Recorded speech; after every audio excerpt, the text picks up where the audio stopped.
What's up guys, and welcome back to Gladiator Tribe. My name is Grisha and this video is dedicated to my recent trip to Roland Garros together with Head Tennis. And actually a lot of really fun and cool things happened during that trip, including my invitation to the Head House, where Head presented its new lineup of shoes, the Endure lineup with the BAW technology, which allows you to kind of, control the tightness of your laces, which was really cool and exciting. And a lot more things happened in the Head House, but I will actually do a dedicated video on the Head House a little bit later on in the future when all of the things that were presented in that event are actually released. But right now let's focus on the day that I spent at Roland Garros, watching some pros play tennis, watching some qualifying matches, and doing all the cool things that you can do when visiting a Grand Slam. I'll see you there. After passing through several stages of security and walking for what seemed like a kilometer, we managed to get inside. All right guys, we have arrived to Roland Garros. The famous Rafael Nadal statue is over there. The Philippe Chatrier court is right here, the central court of Roland Garros that fits 15,000 people. That's the main central arena. There's also the Suzanne Lenglen, which is the second biggest. It fits like 10,000. And it's already very packed. There's a lot of spectators walking around absolutely everywhere.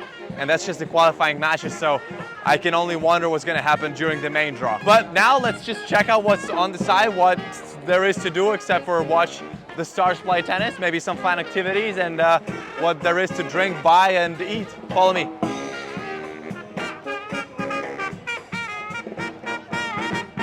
Shooting some content for Rafa over here for his Instagram. By the way, guys, if you don't follow him already, I'm gonna leave his Instagram over here. But yeah, honestly, Roland Garros is a lot nicer during the qualifiers when there's not so much people and it's not so crowded. I'm loving it right now. And we haven't even seen any matches yet. After casually bumping into Tiafoe, we decided to go to the center court to watch the practice of Iga.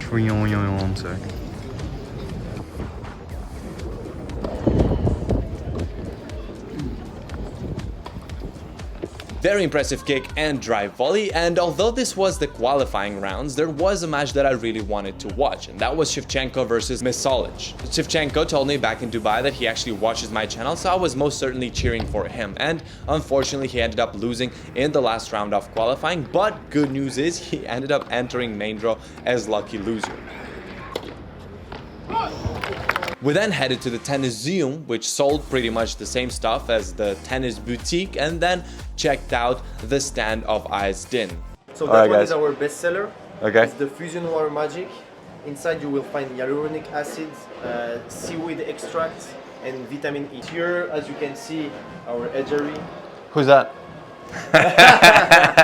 By the way, lads, if you want to buy the Roland Garros collaborations with, big brands that actually focus on making, sportswear and rackets, the link to get anything tennis related is going to be down in the description below. Like always, together with our exclusive discount code that's going to save you some cash, and that also really helps the channel. So yeah, back to the video. This is if you don't have the tickets, you watch the central court matches from here. Yeah.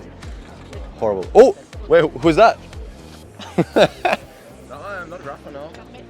I mean, I guess Roland Garros is not the cheapest place to get coffee, but it's still not a problem because the line to get the coffee is pretty big. So yeah, I think I'm gonna skip coffee today. Cappuccino? Merci. Have a nice day. €7.90 for this cappuccino. Crazy. Let's get out of here. They do return you the €2 if you return this cup to one of the stations there, but still, $5.90, that's still a lot. Anyways, let's go to Philippe Chatrier and watch Carlitos Alcaraz practice. Before we go watch Carlos play though, we still have a little bit of time to visit the famous Roland Garros La Boutique. All right guys, we're entering the official Le Boutique store of Roland Garros, and I know that during the main draw days, the line just stretches all the way to like the Philippe Chatrier court, but right now, since it's the qualifying, it's not as packed, which is pretty good.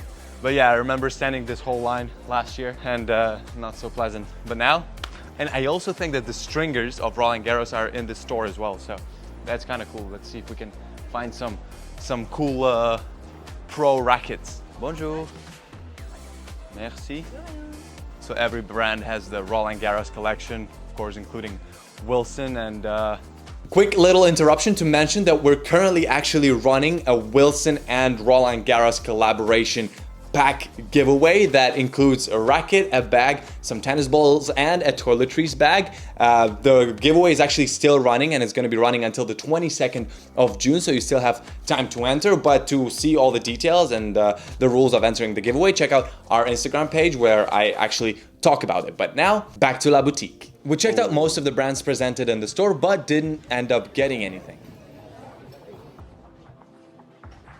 All right, so I guess what makes the most sense to get in the official Roland Garros boutique is Roland Garros merch. So let's get a cap.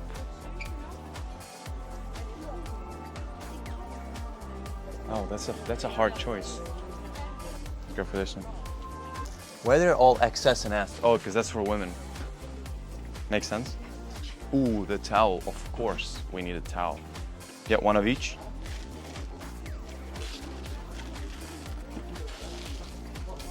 All right, guys, so honestly, I'm coming out empty-handed because the towel was like 80 euros, and then the cap was like 40, and the quality was just,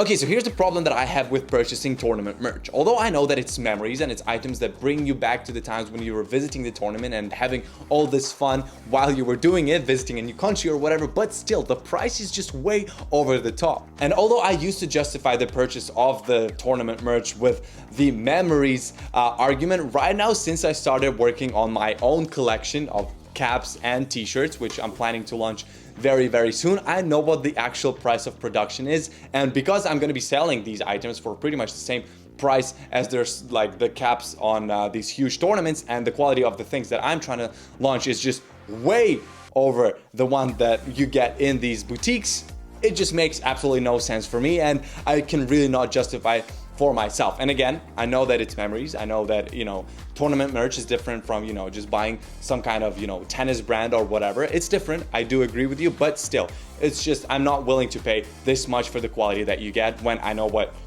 this money can actually get you in terms of quality. I don't know if it makes sense to you. Let me know if I'm completely wrong or if you agree with me down in the comments below. But yes, right now, let's go to the practice courts. Yesterday we played with Lorenzo Musetti in the at the head house, and now he's playing with my friend Daniel Medvedev. Not bad. I'm surprised there's not that many people. Like, it's Medvedev, guys. What the hell? And Musetti. You'd think there should be more. Ooh, nice serve. Ooh. Good touch, Lorenzo. Good touch.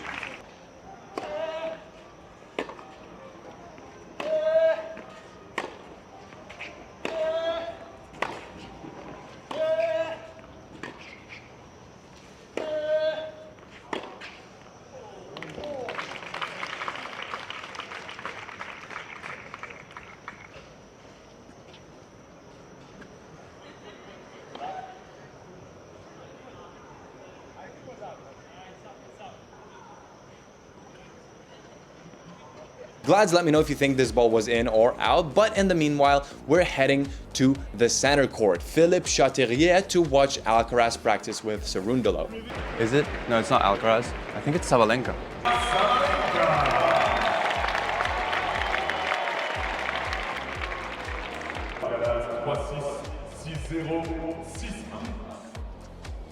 Carlos and Cerundolo, they arrived like 5 minutes on the court and they're already playing points. Maybe they warmed up somewhere else and they're just doing like training points, but that's weird.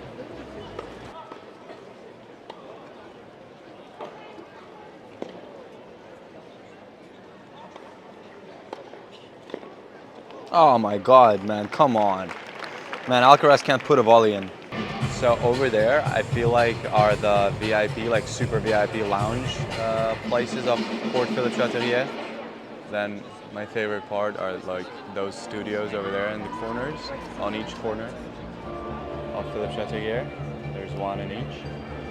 And then the media, the television stuff is over there. And then we have Cerundolo playing Carlos Alcaraz. I think he just asked if it's okay that the music didn't stop, and Carlos was like, yeah. And Carlos is like, yeah, music doesn't annoy me. There you go. The backhand was out. It was out, man. It was clearly out. Carlos, it was clearly out. Now let's go ahead and visit court number 2, like the second biggest court on Roland Garros, the Suzanne Lenglen. And that court is actually sometimes used for qualifying matches because none of the other 3 big courts are ever used for qualies. But in case of like, you know, bad weather conditions or like crazy delays, sometimes that court is used because, well, it obviously can be covered with a roof. But yeah, let's see who's playing there. Because I don't remember. Ooh, imagine having an apartment in this house facing Roland Garros. You pretty much have free tickets, at least like ground pass free tickets. Not too shabby. Guys, any guesses on whose this racket is? Let me know down in the comments below. Actually, never mind. Here's a clip that I made earlier of sitting down at Suzanne Lenglen, but nothing fun is really happening on that court, so I don't want to waste time standing in the line. So okay, fine, guys, don't cry. Okay, don't cry. I'm going to Suzanne Lenglen. Obviously, not as impressive as Philippe Chatrier, but still, I'd love to play here. Here's the roof. Yeah, it's nice. I'm not gonna say to watch because I'm gonna be late to my plane. I actually want to go watch Mira Andreeva warming up, or well, training on court 3. Hopefully it's not gonna be packed.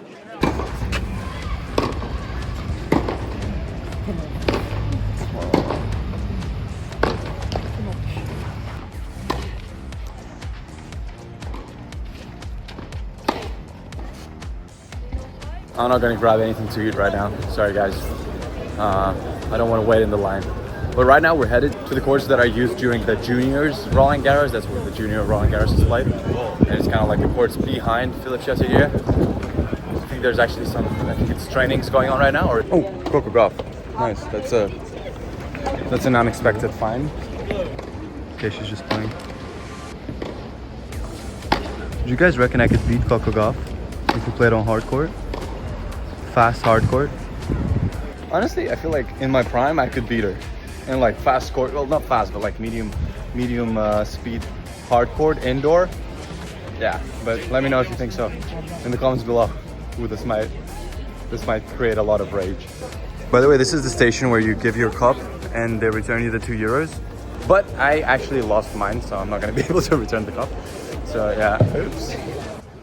Restricted area, let's go in. No, I'm just kidding. It's funny because right now people who are playing on like the second most important courts are actually like qualifiers and like quali players. And it's arguably not as interesting as watching, you know, one of the top 10 guys or girls practicing, because sometimes it can actually be a lot of fun. But to find those, you actually need to go to like the further courts, like with Coco Gauff there, court number 12. And I'm gonna go check court number 3 right now.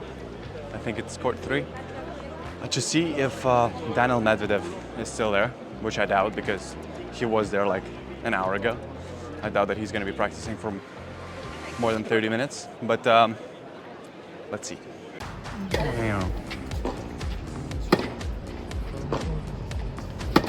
Guys, what about me beating Swiatek on grass, central court, Wimbledon? I think that's totally doable. Do you think so? I don't know. Why do the guards always have to be such a pain in the ass? Can someone explain, please? I really don't get it.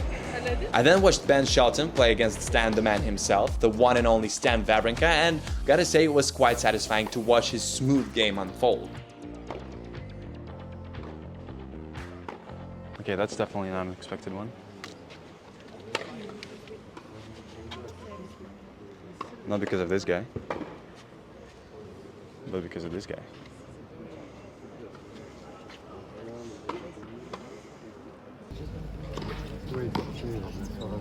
Good shot. Hey guys, on a serious note though, me against Yannick Sinner, who wins? They just told me that once you go out, you can't go back inside the tournament. Like, I don't mind it because I'm flying, but like, why? It's time to leave Roland Garros. It was a very pleasant journey. Thanks a lot to Had for making this possible, and yeah, I guess au revoir. I'll see you next year. So there you have it, Glads. I really hope that you've enjoyed this video of Gladiators Tribe. If you did, feel absolutely free to hit that like button as well as subscribe and hit the bell to not miss any of the future uploads, including the uploads from this trip to Roland Garros, because there's still a lot of content left for me to post, including the Head House content. But for now, I have to say one more time, huge thanks to Head Tennis for making this trip possible. But my name is Grisha, you're watching Gladiators Tribe, and I will see you, Glads, in the next one. Bye-bye.